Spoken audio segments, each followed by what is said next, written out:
please subscribe and don't forget to press the bell icon to get notified whenever we upload a new video. With that backdrop, let's invite our market master for the morning. Pramod Gubbi, Head of Equities at Ambit Capital, joins us. Good morning, Pramod. Good to have you with us. Crucial day for us, for the country as well. We were just discussing with Ashwini, our tech guru. There's something niggling, something bothering this market. How would you look at it? Do you think that there are some lows to come? Are you keeping cash ready to buy at that time?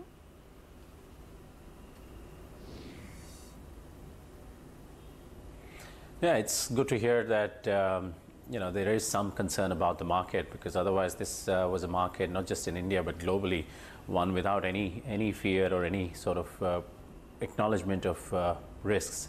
So to that extent, it is good to get some sort of skepticism around in these markets. Yes, I guess there are more reasons than one to be worried about the markets. The local politics being the most close on the anvil, but also the global situation where cost of money is rising, and same is the case with India as well. So yes, I would tend to take a more defensive position. But having said that, we think fundamentally we're sort of turning the corner, both in terms of economic growth and potentially earnings growth, as we see the political compulsions forcing the government to take into account fiscal expansionary policies, which will certainly have a positive impact in terms of growth in certain sectors, particularly around consumption and cyclical. So there will be opportunities to play in the market, which is more of a rotation away from the tried and tested sectors which have worked well so far,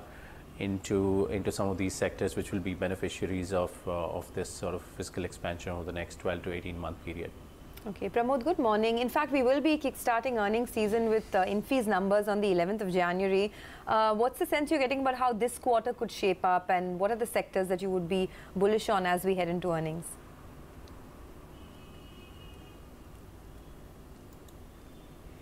I think this quarter should see a pickup in earnings growth clearly, both from a recovery in the environment perspective, but also given the sort of weak base of the last quarter. So to that extent, we should certainly see the earnings bottom, perhaps already seen the earnings bottoming out.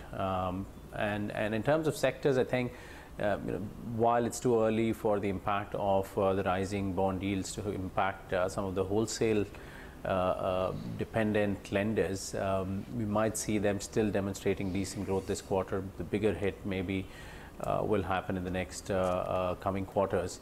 But otherwise, in terms of consumption, consumer discretionary, maybe even IT could show some bits of improvement in terms of growth. And yeah, so I guess largely around consumption and tech, you should see some sort of pickup in earnings. Pramod, good morning. Since you spoke about tech, we've seen quite a bit of rally in IT. In fact, Wipro is at 52-week high. The IT index is nearly there. The mid-cap IT has had a big run. Are you buying anything there?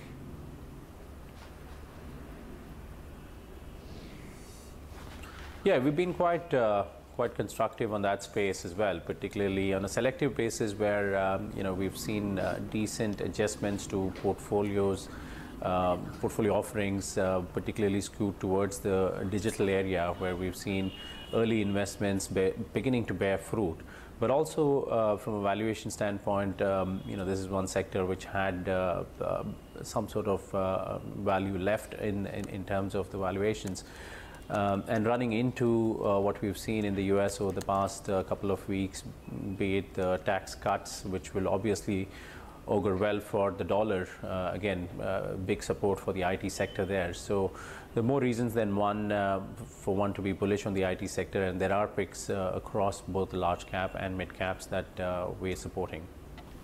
Well, I know you're the longer term, medium term kind of guy, but really, this immediate event of Gujarat elections and the month of December itself, what can be the highs, what can be the lows, given the possible election scenarios?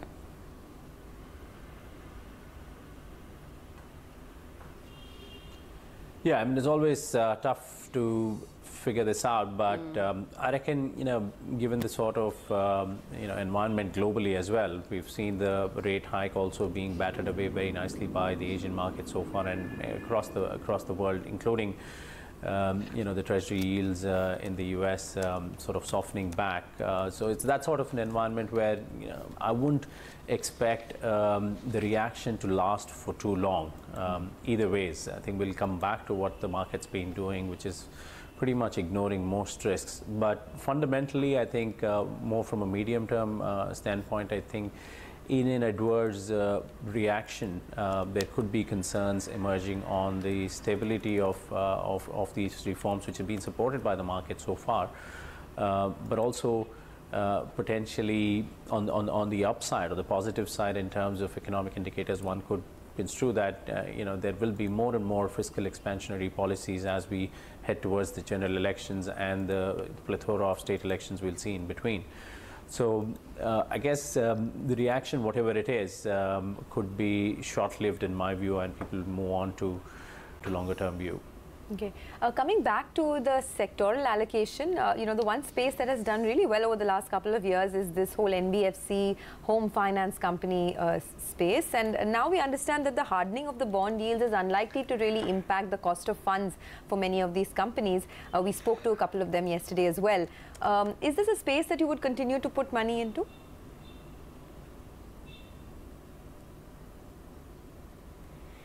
Not really. I think some of these companies are really well managed, good quality management teams, so great franchises. But I guess the valuations are one concern to begin with. But also, I think the hardening of the bond yields, they won't be able to escape, particularly at a time when the government is pumping money into PSU banks. Some of these sectors, such as loan against property and developer loans, which some of the HFCs have sort of diversified into, will come under pressure as the PSU banks start participating in those areas. Yields will come under pressure just at a time when your cost of funds will not give you the leeway to take those increase in interest rates and protect your margins. So either you'll see margin pressures, or if they hold on to their rates, you'll see some sort of market share loss. So which is not particularly baked into the valuations, which are quite punchy as of now. Okay, so Pramod, as we head into 2018, what is the bigger risk? Is it, commodity prices like crude oil on the boil? Is it what's happening in the US, or is it purely domestic?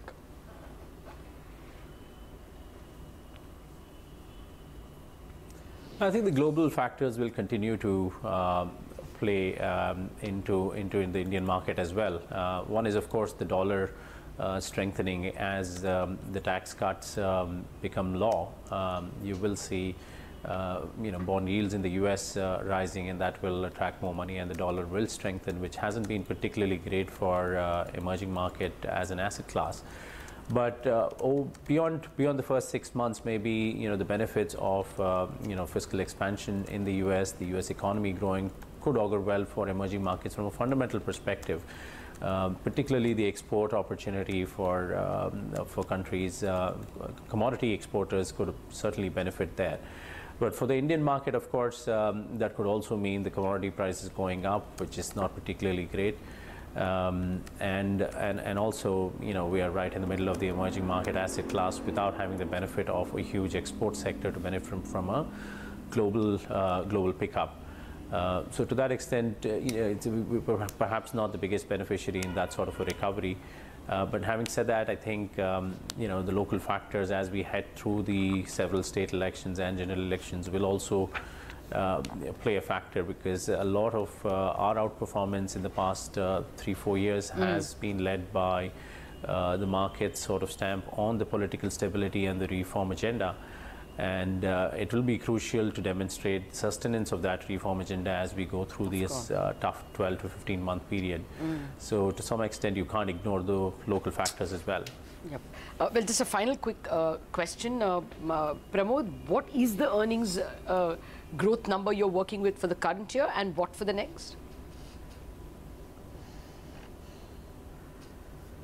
I think this year is pretty much factored in. I think we're somewhere close to about 5 or 6%. But I think FY19 is the first year where we are saying, as well as the market's always been starting every year with a high number, but I think next year will be slightly better in terms of the potential downgrade to that number. But I think we're expecting closer to about 15%, which should be reasonable given the sort of fiscal expansion that I just talked about, which should trickle down into earnings finally, and particularly, investments in road building and home building, which should hopefully we should hear around the budget time, all of which should trickle down into the broader earnings growth trajectory of the market. All right.